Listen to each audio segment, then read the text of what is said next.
Film काले कपड़े पहने लोग कब्रिस्तान जा रहे हैं।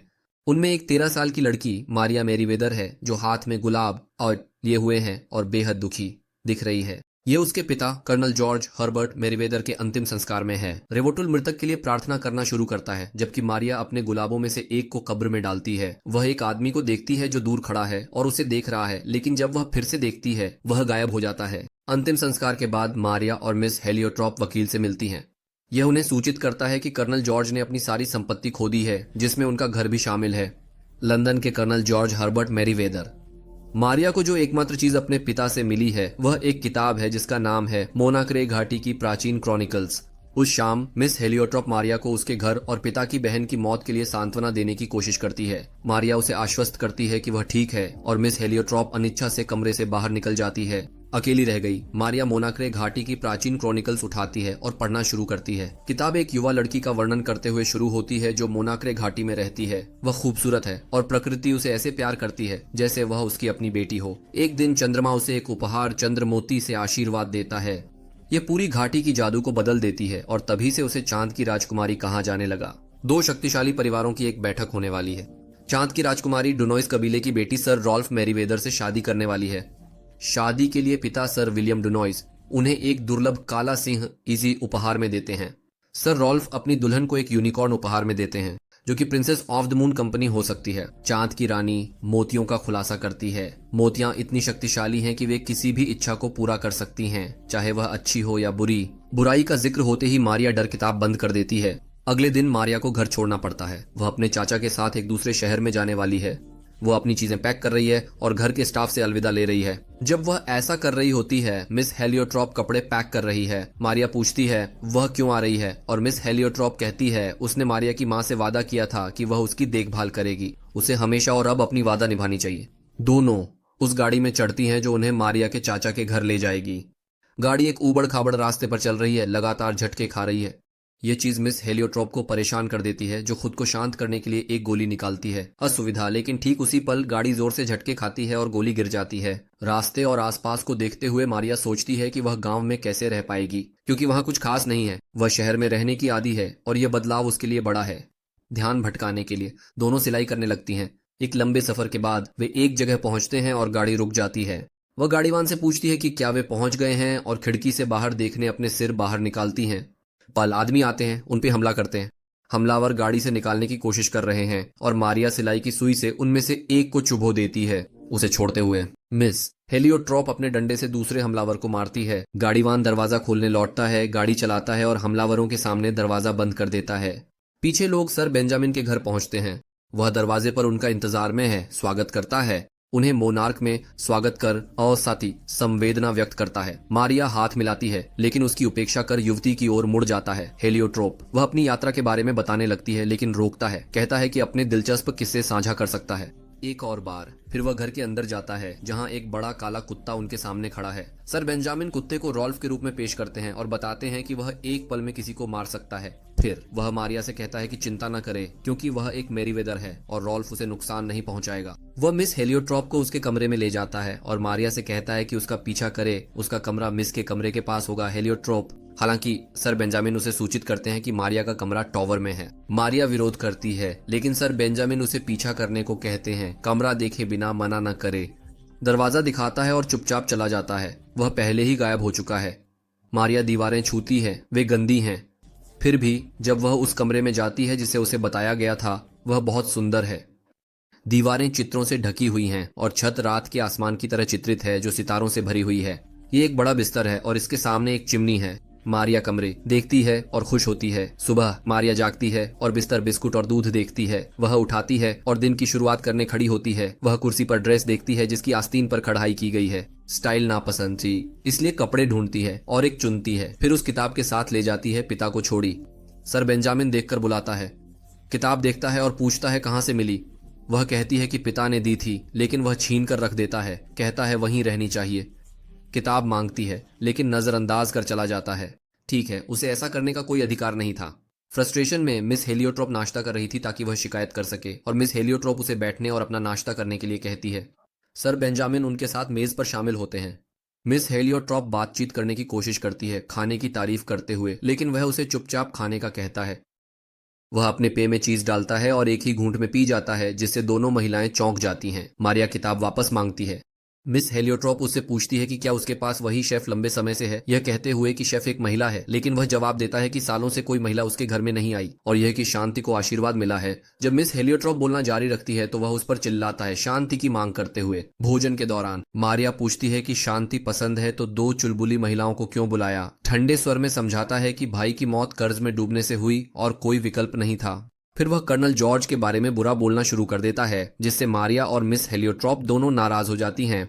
मारिया ने उसे बताया कि उसने अपने देश के लिए लड़ाई लड़ी, लेकिन सर बेंजामिन उसे बताते हैं कि वह सही लोगों से पैसे उधार लेकर कर्ज में डूब गया है। गर्व के कारण वह उससे मदद नहीं मांगती। वह मारिया को याद दिलाता है कि वह एक मेरीवेदर है और उसका स्थान यहाँ है। नाश्ते के बाद सर बेंजामिन उन्हें घर का दौरा कराते हैं। ज्यादातर कमरे प्रतिबंधित हैं, उनमें प्रवेश करने की अनुमति नहीं है। मारिया पूछती है उनके हमलावर कौन। सर बेंजामिन कहते हैं हमलावर डुनोइस कबीले के लोग हैं, सतर्क रहना चाहिए। मारिया उलझन में पूछती है क्या वे उसी डुनोइस कबीले के लोग हैं जो किताब में हैं? क्या कुछ नहीं किया जा सकता? सर बेंजामिन स्पष्ट करते हैं कि वे असली और खतरनाक हैं। पानी कक्षा का दृश्य दिखाता है और फिर चला जाता है।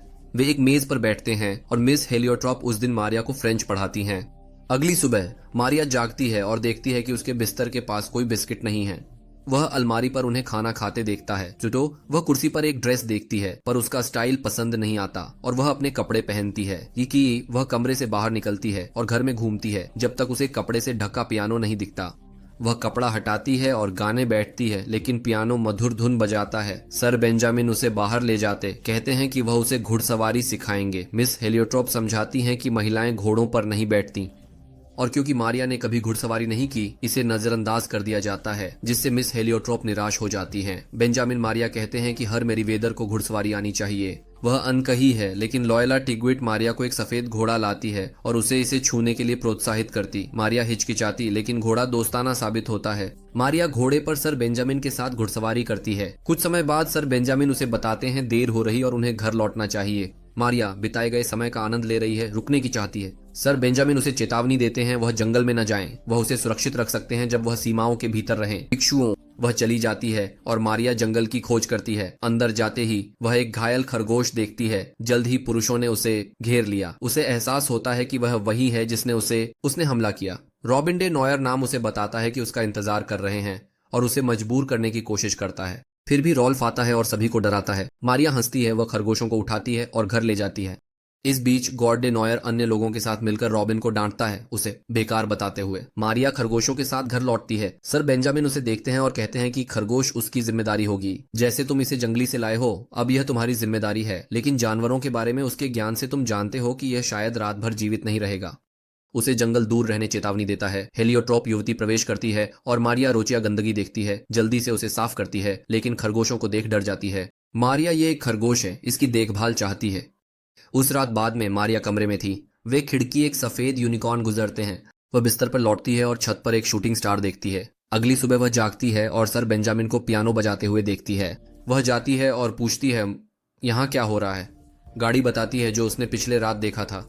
सितारों के बारे में बात कर पूछती है कि हर सुबह कमरे में बिस्कुट और दूध कौन रखता है। सरमेगिया खाने के कमरे में जाती है, लेकिन जोर देने पर चिल्लाता है, क्या तुम कभी सवाल नहीं पूछोगी? कमरे से बाहर निकलो। मिस हेलियोट्रॉप मैरी को बैठने कहती है और मारिया भोजन कक्ष में बैठ जाती है। रोल्फ फिर मारिया के पास आता है और बात करता है, समझते हुए वह उसे कुछ दिखा रहा है और वह उसका पीछा करती है और हॉल के अंत में एक दरवाजा देखती है। वह उसे धक्का देती है और पाती है कि वह रसोई में है। शेफ ने अपना परिचय इस प्रकार दिया, मर्माड्यूक स्कारलेट। इसके पास जगहों पर गायब होने की क्षमता है और ये बहुत तेज चलता है। मारिया को अपने सामग्री दिखाता है और पूछता है कि क्या चाहती है। पूछती है कि क्या वही है जो उसके कमरे में बिस्कुट छोड़ता है और पुष्टि करता है। फिर कहती है कि हाल में चीजें उसकी यादों में वापस आने लगी हैं। लेकिन जादू घाटी में क्यों लौट आया? वह किताब का जिक्र करती है और कहती है कि वह पढ़े तो पुस्तकालय में मिलेगी। जादू की एक बूंद वापस आ गई है। कुछ समय बाद वह उसे एक स्टार गैजर पाई देता है, उसका आनंद ले सके। मारिया पुस्तकालय जाती है, किताब की तलाश करती है। वह एक किताब शेल्फ से निकालती है जो एक छिपा हुआ कंपार्टमेंट खोलती है। अंदर वह किताब है जो बेंजामिन ने उससे ली थी। वह उसे लेती है और जहां से रुकी थी पढ़ना जारी रखती है। सतुदे नाम चांद की राजकुमारी ने बताया। अर्निबी बटेटेल ने कहा, मोती डुनोइस के घर में रहेंगे और सर रोल्फ मेरीवेदर उनकी रक्षा कर रहे हैं। वह कहता है कि वह मोती को उसके घर पर रखेगा। मैं राजकुमारी से गहनों का डिब्बा छीन लेता हूँ और झगड़ता हूँ। नाई की राजकुमारी गुस्सा हो जाती है और घाटी पर एक श्राप डाल देती है, एक शुद्ध आत्मा उनके बीच आएगी। मोती सदा गायब हो जाते हैं और मारिया समुद्र की ओर लौटती है। मार्माडुक एक श्राप के बारे में बात करता है जिसमें वह बताता है जो वह जानता है और समझाता है कि चांद की राजकुमारी मोनार्क को बचा सकती है, परिवारों को एकजुट करके मोती लाकर चांद की राजकुमारी पर बात करते हैं किंवदंतियां वह रास्ता देख सकती है। ये समझते हुए मारिया पूछती है कि क्या वह वही है जो दोनों परिवारों के बीच शांति स्थापित करने के लिए नियत है। मार्माडुक पुष्टि करता है कि समय कम है। सुनकर मारिया उसे पागल कहती है और उससे भाग जाती है। अपने कमरे में मारिया सालों की गणना करती है और उसे एहसास होता है कि पहले ही 2419वें महीने बीत चुके हैं। अगली चांद जो उगेगा वह 5वीं होगी। ये जानने के बाद मारिया जाने का फैसला करती है और अपने सामान को पैक करती है। वह जंगल में चलना शुरू करती है। चलते हुए उसे पिंजरे से फुसफुसाहट सुनाई देती है। नाम वह अंदर जाना चाहती है। एक महिला उसे अंदर आने के लिए आमंत्रित करती है। मारिया उसके पीछे चलती है। महिला ने गुफा को जानवरों से भरे घर में बदल दिया, खरगोश, सांप और कछुए। मारिया सांप को देखकर चौंक जाती है। महिला आश्वस्त करती है यह आक्रामक है और मारिया देखती है महिला की पोशाक पर एल अक्षर है और वह उससे पूछती क्या वह जिसने अपने कमरे में कपड़े छोड़े। महिला इसकी पुष्टि करती है और लवडेई के रूप में पेश करती है। मारिया को दृष्टि मिलती है। मोनार्क अंधकार में डूब जाते हैं। वह परेशान हो जाती है। लवडे पूछती उसने क्या देखा। मारिया चलती है। लवडे उसे रुकने के लिए कहती है। मारिया के पिता ने भी भागा था, भागने का मतलब नहीं। लवडेई मारिया बात कर रही है। लवडेई मारिया से कहती है समान है, मारिया निकल सकती है। मारिया पूछती सर बेंजामिन मदद कर पाएंगे, लेकिन लवडेई बताती है उसे उसका नाम नहीं लेना चाहिए। मारिया मदद चाहती है, उसे नहीं पता कैसे। लवडेई समझाती कि स्थिति को सुधारने का एकमात्र तरीका मोतियों को वापस करना है। कोई नहीं जानता कि वे कहाँ हैं। दोनों परिवार एक दूसरे को दोषी ठहराते हैं। मारिया याद आता है सर मेरीवेदर ने संदूक की चाबी ले ली थी। वह लवडेई से उसे डेजनोर के घर ले जाने कहती है। लवडेई उसे मानती है लेकिन वह अंदर जाने से मना कर देती है। मारिया अकेले घर में जाती है। वह देखती है कि डेजनोर परिवार ऊपर से देख रहा है। कर्नोर उसे देख लेता है और भागने से पहले एक पहरेदार उसे पकड़ लेता है। वह अपनी चाबी उसे देता है लेकिन वह उसका मजाक उड़ाता है। उन्होंने संदूक खोला था और मोती वहां नहीं थे। सर रॉल्फ मैरीवेदर ने उन्हें ले लिया है और मोती मैरीवेदर के पास हैं। अब जबकि 5000 चंद्रमा उगने वाले हैं, सम्राट शीघ्र ही निगल लिए जाएंगे। अंधकार। जब ये होगा डेजनोर परिवार बदला लेने की योजना बना रहा है। अंधेरे में वह अपने आदमियों को मारिया को ले जाने का आदेश देता है। रोबिन पहरेदारों संग उसे जेल में ले जाता है। जब वह वहां होती है वह भागने के तरीके के बारे में सोचती है। उधर बेंजामिन घबराकर टहल रहा है, मारिया के बारे में चिंतित। मिस हेलियोट्रॉप भी चिंतित हैं और इस डर को साझा करती हैं। जब वह सो रही है एक सफेद घोड़ा प्रकट होता है। यह वह घोड़ा है जो उसका रक्षक होना चाहिए। रहस्यमय। जब वह दीवार पर घोड़ा देखती है, बाहर निकलने का रास्ता है लेकिन दरवाजे दूर हैं। वह गार्डियन लुभाने रोचिया निर्णय लेती है। गार्डियन आता है तो वह देखता है कि रोचिया लटक रही है और मारिया उसमें है। जैसे ही वह उसे लेने करीब आता है, मारिया दरवाजे के पीछे छिपी मौके का फायदा उठाकर भाग जाती है। वह जेल से भागती है और पहुंचती है। गार्डियन और रॉबिन उसे रोकने उसका पीछा करते हैं। अंततः वह एक चट्टान पर पहुंचता है। वह समझता है कि कोई विकल्प नहीं बचा। मारिया एक चट्टान से कूदकर जंगल में उतरती है। ऑर्डेन्यूअर उसकी ओर देख रहा है और अपने आदमियों से कहता है कि वह जंगल में जीवित नहीं बचेगी। मारिया जंगल में भागती है, पहरेदारों से बचती है। जब वह एक रास्ता खोजते हैं, कॉर्डेन्युअर और उसके लोग उसे करीब से पीछा करते हैं। उन्हें चेतावनी देता है कि उन्हें उसे मारना होगा, नहीं चाहता कि श्राप तोड़ सके। जब मारिया दौड़ रही है, उसका कपड़ा एक शाखा में फंस जाता है। वह चलती रहती है। रॉबिन उस कपड़े के टुकड़े को पाते हैं और इसे लेकर उसका पीछा करते हैं। मारिया आरोवी से मिलती है और घर का रास्ता पूछती है। रॉबिन और गार्डियन पहुंच जाते हैं। कहते हैं कुत्ता हमेशा नहीं बचाएगा। जब मारिया घर पहुंचती है तो वेदरस्टर उसे उसके माता पिता और मिस हेलियोट्रॉप के साथ पाती है। दोनों उसके लिए चिंतित हैं। मिस हेलियोट्रॉप बेहोश हो जाती हैं और मारिया उसे शांत करती है, आश्वस्त करती है कि सब ठीक है। ठीक है। हालांकि सर बेंजामिन गुस्से में है। श्री चार्ल्स हेलियोट्रॉप पूछते हैं कि कपड़ों का क्या हुआ। बेंजामिन उससे पूछता है विवरण मांगते हुए और मारिया जंगल में हुई स्थिति को समझाने लगती है लेकिन वह सुनने से इनकार करता है। जंगल में थी, पूछता है, याद दिलाते हुए कि उसने वहां जाने में देरी की। चिल्लाते हुए आदेश देता है वह अपने कमरे में जा। मारिया निराश। सर बेंजामिन उस पर चिल्लाते हैं, उसे अपने कमरे में जाने के लिए कहते हैं। जब कमरे होती है, दरवाजे पर दस्तक सुनाई देती।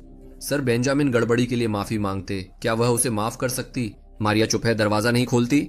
वह उसे बताता, वो खुश, वह वापस आ गई, सुरक्षित वह चला जाए। जब मारिया बिस्तर पर लेटी होती है, वह समस्या को हल करने का एक तरीका सोचने लगती है, इससे पहले कि मोनाकल पूरी तरह से नष्ट हो जाए। अगली सुबह मारिया मोमबत्ती लेकर उठती है। वह दरवाजे के पीछे छिप जाती है, अंदर आने का रुकते। जब दरवाजा खुलता है, लोवडे कमरे में रोचियां आती है और मारिया बाहर आती है और उसे जंगल में छोड़ने सामना करती है। लोवडे माफी और स्थिति समझाने। फिर वह रोचिया को दिखाती है। रोचिया पूर्व चांद की राजकुमारी की थी। मारिया रोचिया पहनती है। लोवडे उसे देखकर मुस्कुराती है। जब वे बात करते हैं, मारिया कहती है कि वह सब कुछ छोड़ रही है, कुछ उन दोनों परिवारों को एकजुट करने का काम नहीं कर रहा है। मारिया लोवडे से कहती है साथ चलने और नीचे उतरते हैं। जब वे पियानो गुजरते वह अपने आप बजने लगता। लोवडे पियानो बैठती है, गाना गाती है, मारिया उसके साथ शामिल होती है। जब गा रही मारिया दर्पण में परछाई देख चौंकती, उसे देखने जाती। परछाई में वह सर बेंजामिन और लोवडे को पियानो पर गाते देखती है। कुछ समय बाद दर्पण दृश्य शादी दिन बदलता, जिसमें लोवडे दुल्हन ड्रेस और सर बेंजामिन नाचते हुए दिखाई देते हैं। मेरे 2 माता पिता हैं, लेकिन लोवडे सर बेंजामिन कहती है उसके कुछ है, वह काली है। इस पर सर बेंजामिन उसे आरोप लगाते हैं कि उसने कहा क्योंकि उसने मोती पाए हैं। गुस्से में एक फूलदान गिरता है। लोवडे रोने लगती है। वह उसे समझाती है कि उनका प्यार उनके परिवारों के बीच की नफरत से ज्यादा मजबूत हो सकता है, वे इसे एकजुट कर सकते हैं। लेकिन सर बेंजामिन नहीं सुनते। वह कहती है कि नफरत हमेशा जीत जाएगी। वह शादी का फूल घर से बाहर फेंक देती है, जिससे लोवडे का दिल टूट जाता है। मारिया लोवडे लौटती है, जो उसे कहती है कि सर बेंजामिन ने उसका दिल तोड़ दिया।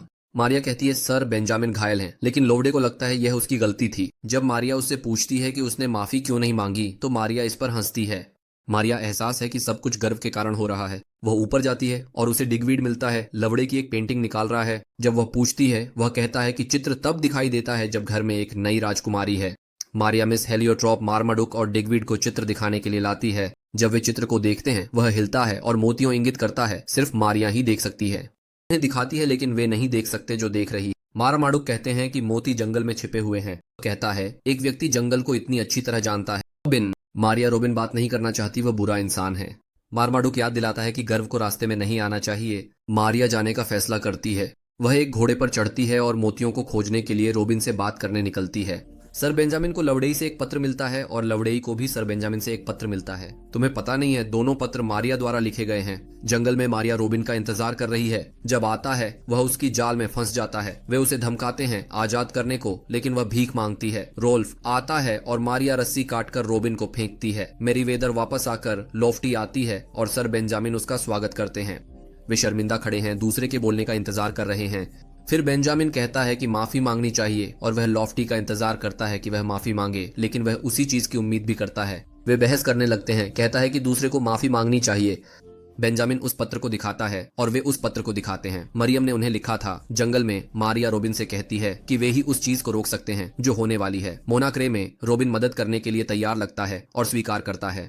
उसी समय कर्ट को पता चलता है कि मारिया जंगल में है और वह अपने लोगों को आदेश देता है कि इस बार वह भाग न सके। सर बेंजामिन जानता है मारिया जंगल में है और चिंतित हो जाता है, क्योंकि नोयर परिवार उसे मार सकता था। वह उसके पीछे जाने का फैसला करता है, पर लवड़े इंसिस्ट करती है कि वह जंगल को बेहतर जानती है। जब पूछा जाता है, वह बताता है कि उसके पास रसोइये की भावना है। अंत में वह कहता है कि मारिया ने बताया कि हमें जाना चाहिए। मारिया उन पेड़ों का बताती है और रोबिन बताता है कि उसे पता है कि वे कहाँ हैं। जब वे वहां जाते हैं, योजना क्या है? अगर वे वहां पत्ते ढूंढ लेते हैं तो वे क्या करेंगे? मारिया बताती वे उन्हें उनकी जगह वापस लौटाएंगे और श्राप हटा दिया जाएगा। बिना पूछती है वे अपने पिता क्या करेंगे, उसे मारने पर है। उनके पास इसका जवाब नहीं। मेरीवेदर के घर वह मारिया को खोजने का निर्णय करता है।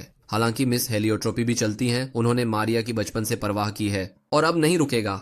सभी चले जाते हैं। जंगल में लॉफ्टी और सर बेंजामिन बहस करते रहते हैं, अतीत की चर्चा करते हुए। उसे भागने का आरोप लगाता है और वह कहता है वह उसे खोजने नहीं आया। मार्माडुक लॉफ्टी को रोकता कि सर बेंजामिन ने उसे खोजा, लेकिन वह उसे नहीं ढूंढ सका।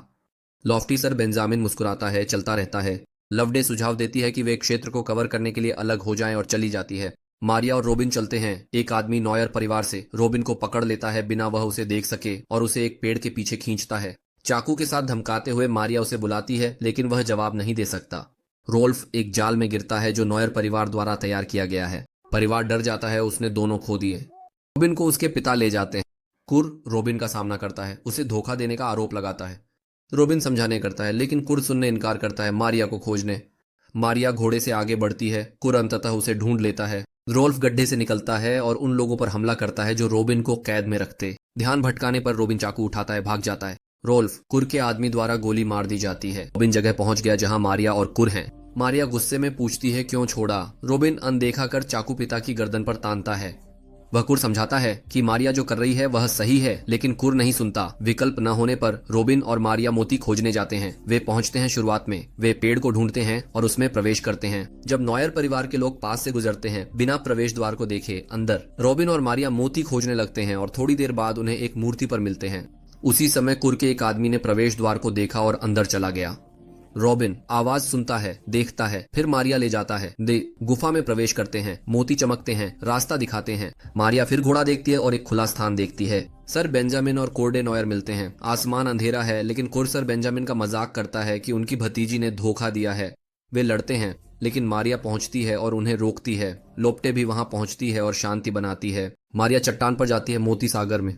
ये उसके हाथों में लौट आते हैं, टुकड़े फेंकती है। ये लौटकर उसके कपड़ों से चिपक जाते हैं। एक ड्रैगन समुद्र में कूदता है, डूबता है। बाल उसके कपड़ों से अलग हो जाते हैं। वे तल पर पहुंचते हैं। लहर चट्टान की ओर बढ़ती है। मारिया पानी बाहर निकलती है यूनिकॉर्न पर सवार होकर, और सर बेंजामिन उसे गले लगाता है। उसी समय रोफ रेनिवियाची में है, उस शेर में बदल जाता है जो कभी था, उनके साथ शामिल होती है और मारिया बताती है वह रोफ है। सर बेंजामिन लवडे सुलह करते हैं। नॉयर के एक आदमी ने मारिया को मारने की कोशिश की तो मिस हेलियोट्रॉप पहुंचती हैं और उसे गिरा देती हैं। सर बेंजामिन घुटने बैठता है और लवडे को शादी के लिए कहता है। डिगुइट आता है। मिस हेलियोट्रॉप बैठता है और उसका हाथ पकड़ लेता है। मारिया और रॉबिन देखते हैं संभावित रिश्ते की ओर। यह शाप उठाया जाता है और मोनाकर घाटी को पुनर्स्थापित होता है।